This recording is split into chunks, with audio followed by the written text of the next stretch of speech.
the Michigan Health is Health Coalition to lobby for House Bill 4707. Unfortunately, it never reached the floor for a vote because the insurance companies objected to it. I'm going to explain to you what House Bill 4707 is and what it could potentially do for all of us. House Bill 4707 unfortunately does not include the Medicaid program. State Representative Felicia Braybeck is currently working on a bill to cover Medicaid for this. This bill requires insurance companies to provide a list of all the benefits requiring prior authorization.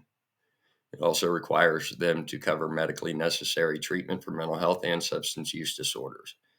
And the thing about substance use disorders is the majority of the time, someone that has that disorder, they are dual diagnosis. They have a mental health issue as well. It requires the insurance companies to cover the full continuum of services until that patient is fully discharged. It also makes it to where the insurance companies cannot reduce coverage. However, it does not prohibit them from instituting deductibles and copays for medically necessary treatment.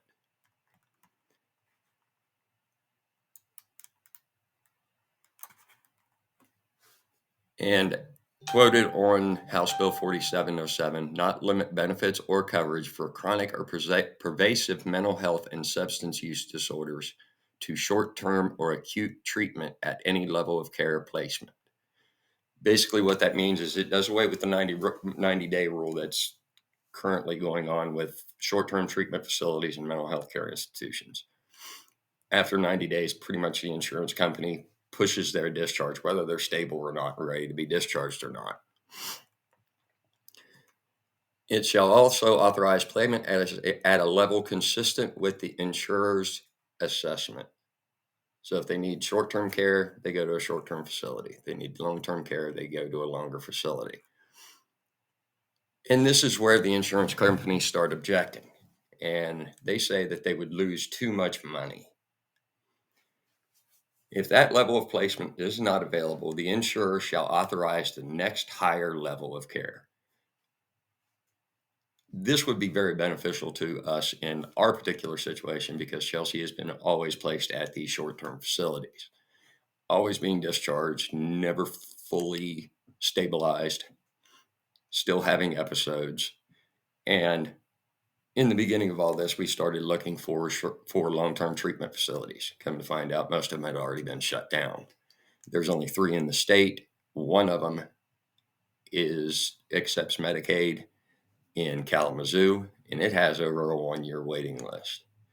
Private places are over $18,500 a month. Nobody can afford that. That's another reason why we need to rebuild the infrastructure and rebuild these long-term treatment facilities.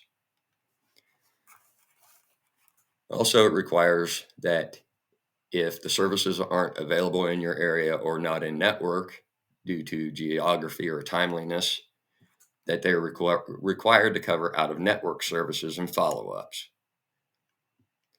An insurer shall cover mental health and substance use disorder emergency services not more strictly and using the same coverage standards as for other emergency services. This bill would be a big step in the right direction. It's not nearly enough of what we need. In order for this bill to actually reach the floor, we need your support on this bill. You need to contact your state representatives and show your support on this bill. Give your story on how this bill would affect your life or the lives of your loved ones. If you'd like to find out more, you can find us on Facebook under groups and look for the Chelsea Project. Thank you for listening.